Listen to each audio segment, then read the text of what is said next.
Alice Augusta Ball, born July 24, 1892, in Seattle, Washington, was a pioneering African American chemist who developed the first effective treatment for leprosy, known as the Ball method.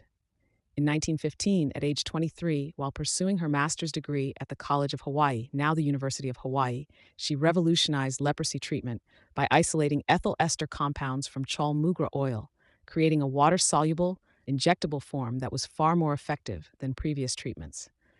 This innovation allowed thousands of patients to be discharged from isolation, notably 78 from Kalihi Hospital in 1920, offering hope to those exiled to places like Kalaupapa on Molokai. Alice Ball's research was effectively stolen by Arthur L. Dean, a white man who was her graduate advisor and later president of the University of Hawaii.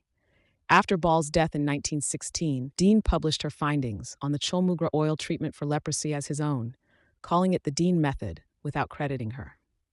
This appropriation went unchallenged for decades until scholars and Dr. Harry T. Holman, who had worked with Ball, later acknowledged her contribution in 1922, referring to it as the Ball method.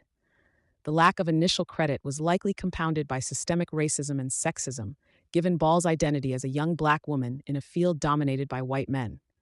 Tragically, Ball died on December 31, 1916, at age 24, likely from chlorine gas exposure during a lab demonstration, as they say. Not to mention her death certificate was altered to list tuberculosis. After her death, Arthur L. Dean, her graduate advisor and later president of the University of Hawaii, published her findings as his own, naming it the Dean method without crediting her.